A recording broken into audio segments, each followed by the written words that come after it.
ইন্নাল হামদুলিল্লাহ ওয়াসসালাতু ওয়াসসালামু আলা রাসূলিল্লাহ ওয়া আলা আলিহি ওয়া আসহাবিহি ওয়া মাওয়ালা আম্মা বাদ। যাবতীয় প্রশংসা মহান আল্লাহর জন্য নিবেদিত। শান্তি বর্ষিত হোক মুহাম্মদ সাল্লাল্লাহু আলাইহি ওয়াসাল্লামের উপর। কাছে দূরে, দেশে কিংবা প্রবাসে যে যেখান থেকে আমাদেরকে দেখছেন সবাইকে ধন্যবাদ জানাচ্ছি। সম্মানিত দিনী ভাই বোন, আমরা আজকে আমাদের দেশে ঘটে যাওয়া একটি অত্যন্ত হৃদয় বিদারক কষ্টার্জিত একটি ঘটনা, আমাদের একজন ভাই ওসমান বিন হাদি আমাদের মাঝ থেকে বিদায় নিয়ে চলে গেছেন। তো এ বিষয়ে আমরা আজকে কিছু সংক্ষিপ্ত আলোচনা করতে চাই। ওসমান বিন হাদি একটি নাম, একটি আবেগ, একটি ভালোবাসা, একটি ন্যায়পরায়ণতা। ওসমান বিন হাদি সেই ব্যক্তি যার ভিতরে ছিল দেশের প্রতি ভালোবাসা, মানুষের প্রতি ভালোবাসা, আবেগ এবং দেশে একটি ইনসাফ প্রতিষ্ঠা করা, ন্যায় প্রতিষ্ঠা করা। এবং তিনি বোঝাতে চেয়েছিলেন বা তিনি সেটাই করতে চেয়েছিলেন যাতে মানুষ ন্যায় বিচার পায়, মানুষ তার সঠিক অধিকার পায় এবং মানুষ যাতে সঠিক ইনসাফের পথে ফিরে আসে। এটি মূলত তার মূল লক্ষ্য উদ্দেশ্য ছিল। তো ওসমান বিন হাদিকে তারাই হত্যা করেছে, তারাই তার বিরোধিতা করেছে যারা ন্যায়পরায়ণতার পক্ষে না, যারা আমানতদারিতার পক্ষে না, যারা ইনসাফের পক্ষে না।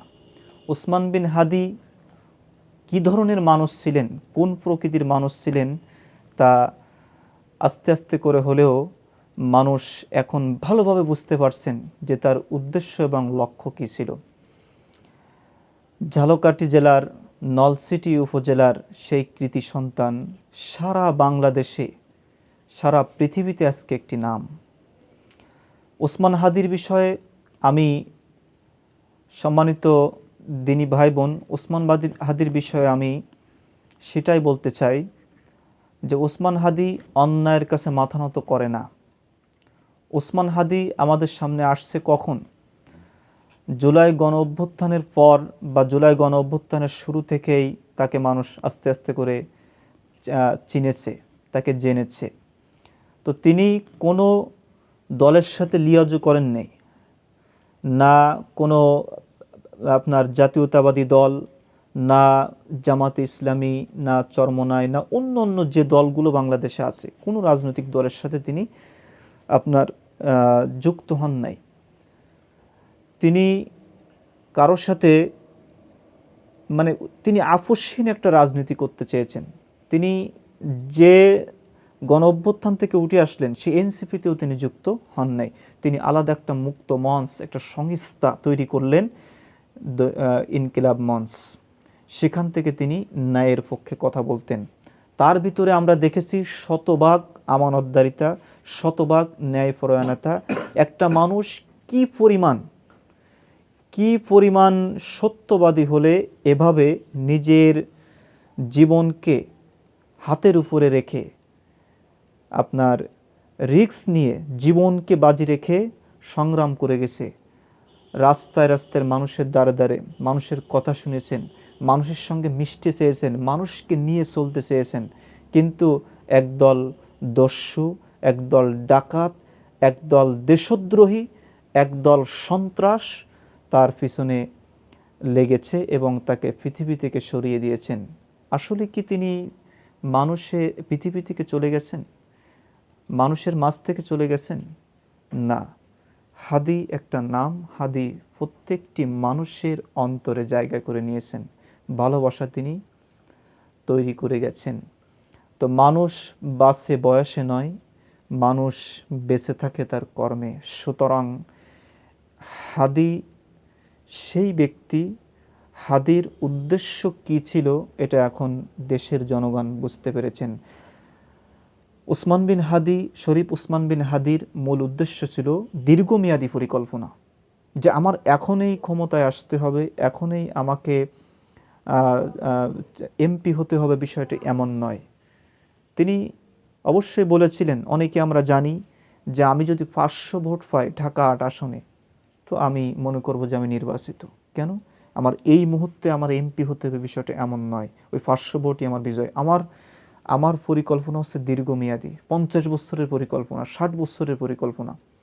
তো সম্মানিত দিনী ভাই বোন, যখনই কেউ দেশকে অগাধ ভালোবেসেছে, মানচিত্রকে ভালোবেসেছে, দেশের পতাকাকে ভালোবেসেছে, দেশের সার্বভৌমত্ব রক্ষা করার জন্য কথা বলেছেন, সংগ্রাম করেছেন, তখন তার উপরে আঘাত এসেছে।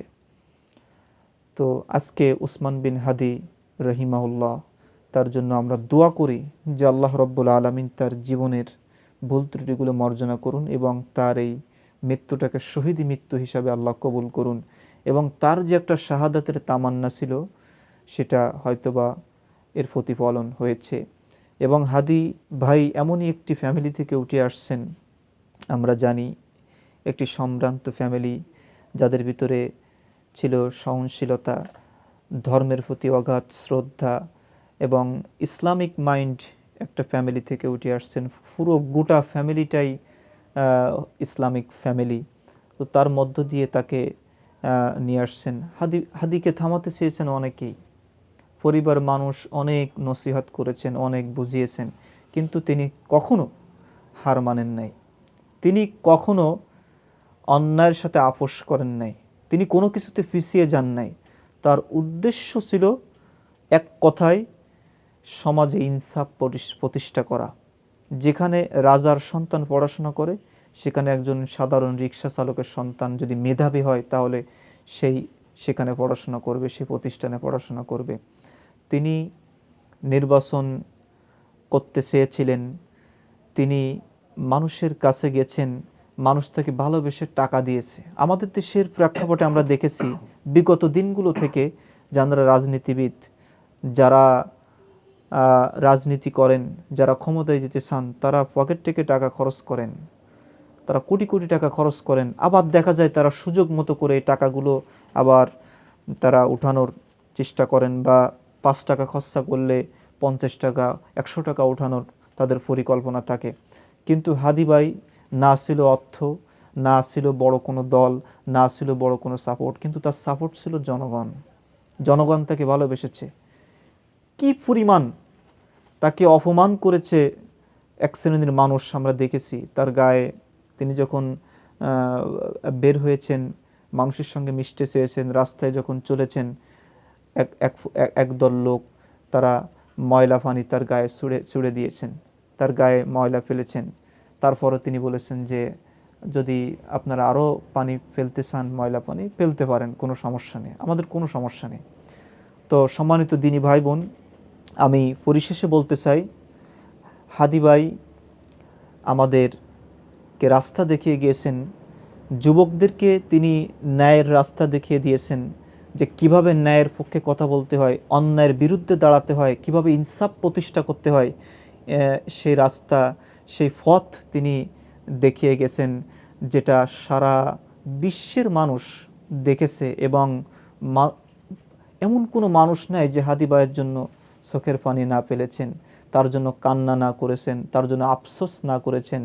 তো আল্লাহ রব্বুল আলামিন তার পরিবার, তার আহলিয়া, তার সন্তান, তার অন্য জানরা, তার আহাল পরিবার রয়েছেন, আল্লাহ সবাইকে ধৈর্য ধারণ করে তৌফিক দান করুন, এবং অনতিবিলম্বে এই নৃশংস খুনের এই হত্যাকারীদেরকে, যদি তারা যেখানে থাকুক, তাদেরকে ফিরিয়ে আনতে হবে, এবং মাটির নিচে থাকলেও সেখান থেকে উঠে আনতে হবে।